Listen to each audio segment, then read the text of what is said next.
নমস্কার। যুক্তি তর্ক সঙ্গে অর্কয়ে আপনাদের স্বাগত। আপনাদের সঙ্গে আমি অর্কপ্রভু সরকার। এবার মমতা শুভেন্দুর লড়াই খাস রাজধানীর বুকে। দেখুন, বিরোধী দলনেতা হিসাবে শুভেন্দু অধিকারীর ভূমিকা ঠিক কি?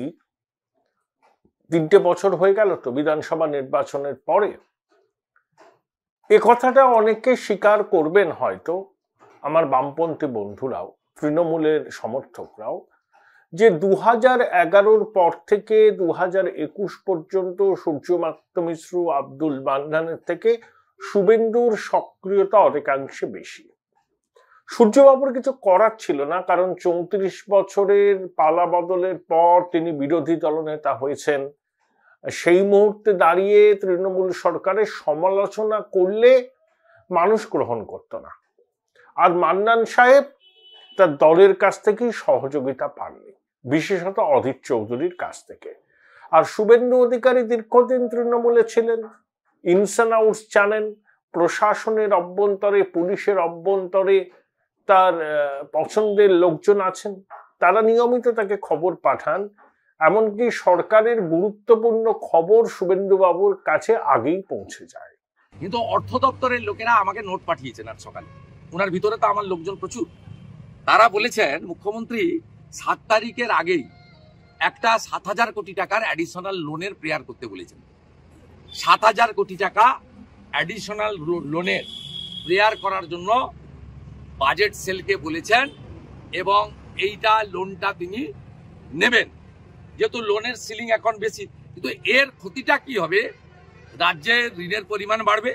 মমতা বন্দ্যোপাধ্যায় এই রাজ্যকে রসাতলে পাঠানোর জন্য, এই রাজ্যের অর্থনৈতিক অবস্থাকে একেবারে ধ্বংস, কারণ পরে উনাকে চালাতে হবে না, উনি জানেন বিজেপিকেই চালাতে হবে। তাই উনি একবারে কফিনের শেষ পেরেকটা মারার জন্য 7,000 কোটি টাকা অ্যাডিশনাল লোনের প্রেয়ার করতে বলেছেন।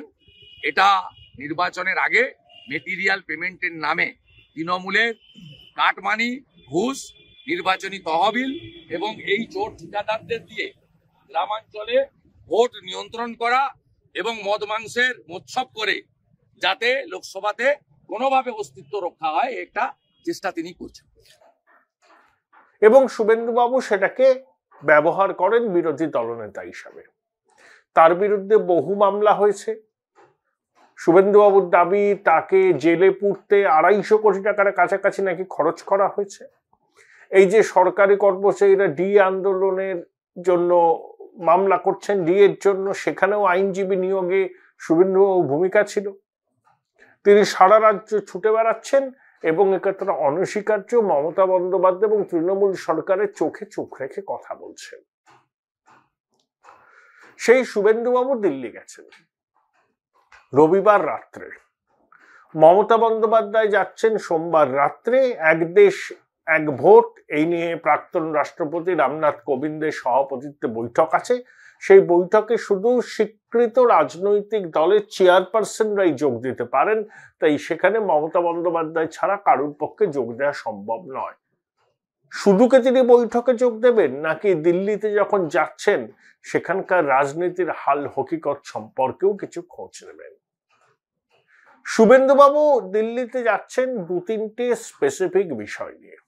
প্রথমত, রাজ্য সরকার মানে মমতা বন্দ্যোপাধ্যায় রেড রোডে ধর্ণা মঞ্চ থেকে ঘোষণা করেছেন 21শে ফেব্রুয়ারির দিন 21 লক্ষ মানুষ যারা 100 দিনের কাজের টাকা পাননি তাদের ব্যাংক অ্যাকাউন্টে ট্রান্সফার হবে। তিনি বলেছেন যে তিনি ভিক্ষা চান না, বাংলা তার মানুষের টাকা নিজেরাই জোগাড় করতে পারে। এখানে কতগুলো মৌলিক প্রশ্ন আছে। যদি সরকার টাকা দেওয়ার মতো জায়গায় থাকে, তাহলে 2.5 বছর ধরে এই গরিব মানুষগুলোকে কষ্ট দিয়ে কি লাভ হল? ভোটের মুখে নাটকীয়ভাবে ঘোষণা করে দিলেন। এখানেই আসল উদ্দেশ্য নিয়ে প্রশ্ন চাই। 2, মুখ্যমন্ত্রী 21 লক্ষ সংখ্যাটা বলেছেন। এই সংখ্যাটায় উপনীত হওয়ার পিছনে কি কি তথ্য আছে, কি কি প্রমাণ আছে, কি কি ভিত্তি আছে আমরা কেউ জানি না। এইটুকু আমরা জানি যে 100 দিনের কাজের টাকা কারা পাবেন, গ্রাম সভা ডেকে তাদের নাম ঘোষণা করতে হয়। সেই প্রক্রিয়া কি করা হয়েছে? কলকাতা হাইকোর্টের মাননীয় প্রধান বিচারপতির ডিভিশন বেঞ্চে এই 100 দিনের কাজ নিয়ে অনেকগুলো মামলা হয়েছে। পশ্চিমবঙ্গ ক্ষেত মজুর সমিতি করেছে, শুভেন্দুবাবু করেছেন, আরো কয়েকজন করেছেন। হাইকোর্ট একটা রায় দিয়েছে, 4 সদস্যের কমিটি, তাতে কন্ট্রোলার এডিটর জেনারেলের প্রতিনিধি, অ্যাকাউন্টেন্ট জেনারেলের প্রতিনিধি, কেন্দ্রীয় সরকারের প্রতিনিধি, রাজ্যের প্রতিনিধি, তারা খতিয়ে দেখে ব্যবস্থা নেবেন। এখন প্রশ্ন হলো, হাইকোর্ট আবার একটা কথাও বলেছে যে 2022 সালের মার্চ মাস পর্যন্ত 100 দিনের কাজের টাকা রাজ্য সরকার দিয়ে দিক, তারপর অ্যাকাউন্টগুলো রিকনসিলিয়েশন করার পর কেন্দ্রীয় সরকার রিএম্বার্স করে দেবে। এটা কেন্দ্রীয় সরকারের ডাইরেক্টিভ ছিল, কোর্ট কিন্তু এই ডাইরেক্টিভকে মান্যতা দিয়েছে।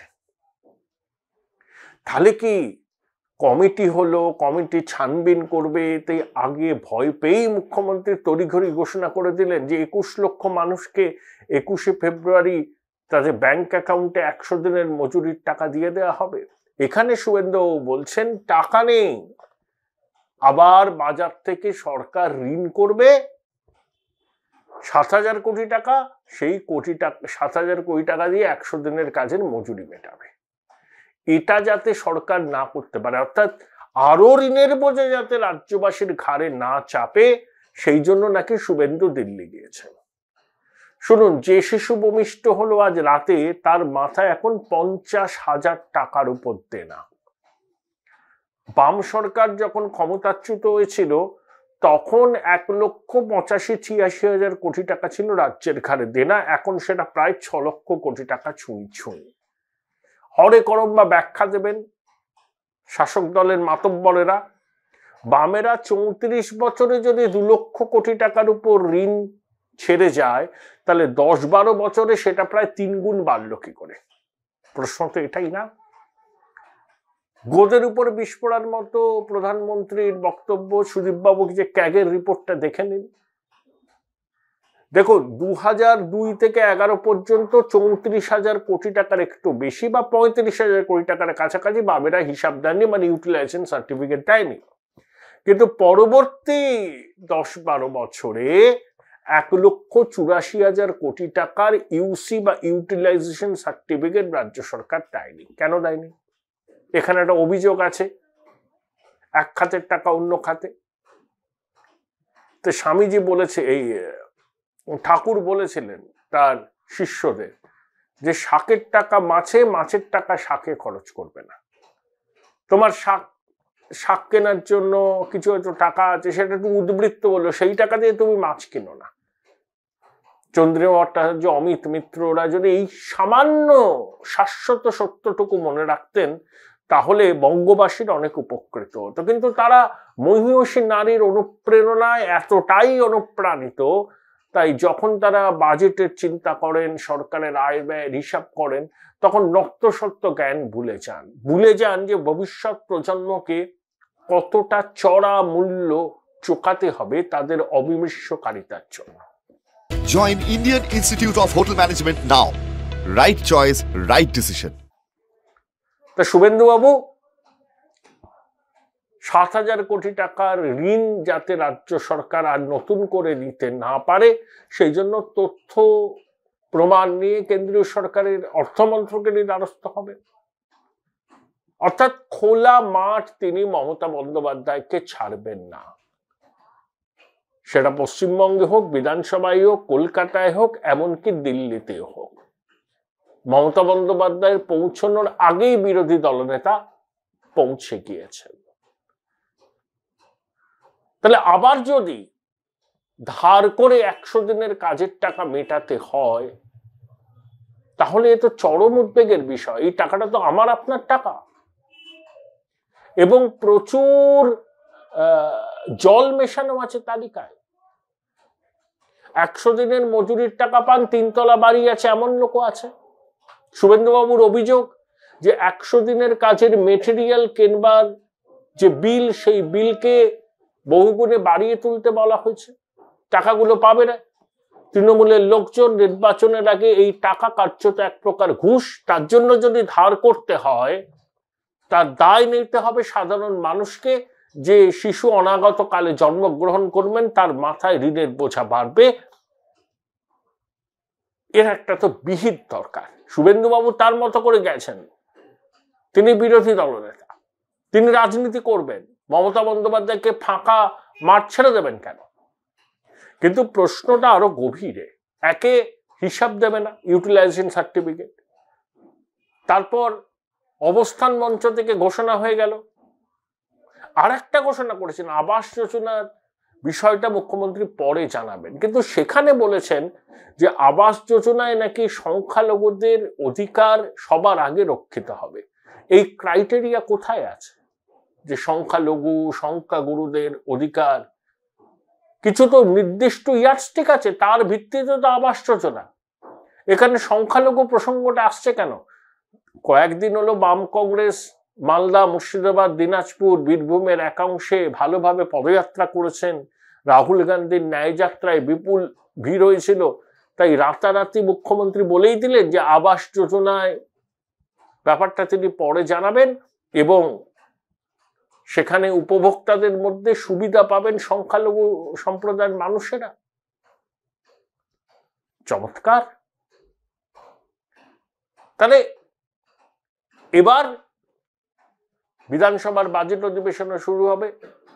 এবার বল চলে গেল দিল্লির কোর্টে। সেখানে শুভেন্দু বনাম মমতার তৈরাত।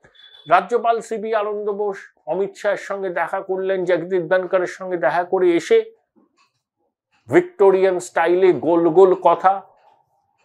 উনি যা বলেন আর যা করেন দুটোর মধ্যে কোনো মিল নেই। শান্তিকক্ষ খুলেছিলেন রাজভবনে, কত হাজার অভিযোগ জমা পড়েছে, একটা অভিযোগের নিষ্পত্তি করেননি। শেখ শাহজাহান এখনো অধরা। রাজ্যের মুখ্য সচিব, স্বরাষ্ট্র সচিবের সঙ্গে রাজ্যপাল বৈঠক করলেন। বৈঠক করে বললেন যে রাজ্য প্রশাসনের বক্তব্য তিনি শুনেছেন, তিনি যাতে ধরা পড়েন সেই উদ্যোগ নেওয়া হচ্ছে। কোথায় কি? আসলে এই ভদ্রলোকের বিসমিল্লায় গলদ আছে। সাংবিধানিক পদে আসীন হয়েও কেউ যদি সাংবিধানিক পদের মর্যাদা রক্ষা করতে না পারেন, সেটা খুবই দুর্ভাগ্যের বিষয়। কি কারণে রাজ্যপালের এই মরিয়া হয়ে সরকারকে তোষামত করা, কারণটা হয়তো অনেকেই জানেন। সাংবিধানিক পদে আসীন বলে তিনি অনেক কিছুর ঊর্ধ্বে থাকতে পারেন, কিন্তু এই রাজ্যপাল পশ্চিমবঙ্গে বিগত 20 বছরের মধ্যে যারা যারা এসছেন রাজ্যপাল হিসাবে, তাদের মধ্যে সব থেকে মানুষের বিশ্বাস এবং আস্থা যদি কেউ ভঙ্গ করে থাকেন তিনি হলেন এই সিভি আনন্দ বোস। এটা আমার মত, পশ্চিমবঙ্গের অনেক মানুষেরও সেই মত। তিনি কি চাইছেন? রাজ্যে আইনের শাসন প্রতিষ্ঠা হোক না শাসকের আইন? তিনি কেন শান্তিকক্ষ খুলেছিলেন? লাভ কি?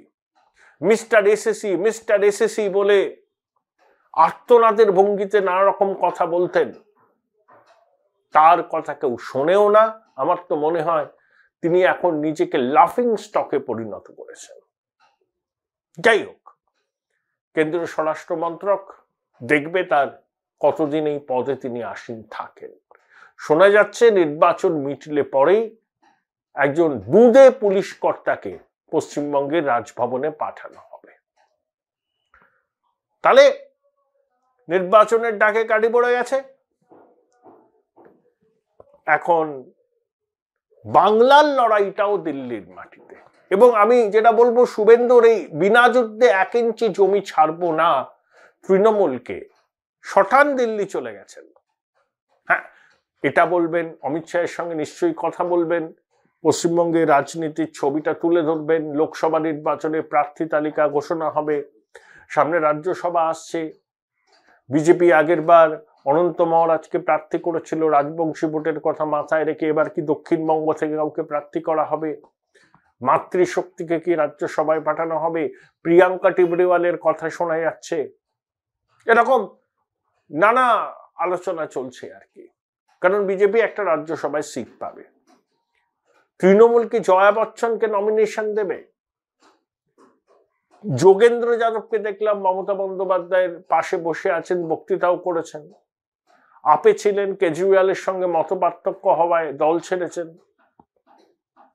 এখন যোগেন্দ্র যাদবকে নমিনেশন দিলে কেজরিওয়াল কি রুষ্ট হতে পারেন? মমতা এই অঙ্কটাও মাথায় রাখবেন। তবে রাজ্যসভার প্রার্থী তালিকায় তিনি চমক দিতে বরাবর ভালোবাসেন। তবে নাদিমুল হকের প্রার্থীপদ নিশ্চিত, কিন্তু আবির বিশ্বাস, শান্তনু সেন, সুভাষিস চক্রবর্তী এদের প্রার্থীপদ নিয়ে সংশয় আছে। অভিষেক মনু সিংভিকে সম্ভবত রাজস্থান থেকে কংগ্রেস রাজ্যসভায় পাঠাবে। তাই লোকসভা নির্বাচনের ডাকে কাঠি পড়ে গেছে। বাজেট সেশন দিল্লিতে, মমতা বন্দ্যোপাধ্যায় শুভেন্দুর রাজনৈতিক তৈরথ। কে শেষ হাসি হাসবে? পারবেন কি মমতা বন্দ্যোপাধ্যায় বাজার থেকে অতিরিক্ত 7,000 কোটি টাকা ঋণ নিয়ে, শুভেন্দুর দাবি মতো সেই টাকায় 100 দিনের কাজ যারা করেছেন তাদের মজুরি মেটাতে? সোমবার ক্যাবিনেটে রাজ্য প্রশাসনে কত শূন্য পদ আর কত চুক্তির ভিত্তিতে নিয়োগ করা হয়েছে তার একটা বিস্তারিত তালিকা নিয়ে আলোচনা হবে মুখ্য সচিবের পৌরোহিত্যে। আসলে একটা তো বড় অভিযোগ যে একজন কর্মীকে স্থায়ীভাবে সরকারি পদে নিয়োগ করতে হলে যে টাকা, যে সুযোগ সুবিধা দিতে হয়, সেই টাকায় 3 জন অস্থায়ী কর্মচারীকে নিয়োগ করা যায়। তাই রাজ্য সরকার এখন ওই ক্যাজুয়াল ওয়ার্কফোর্সের দিকেই বেশি ঝুঁকছে। এটাও নির্বাচনের আগে শাসকের বিড়ম্বনার বড় কারণ।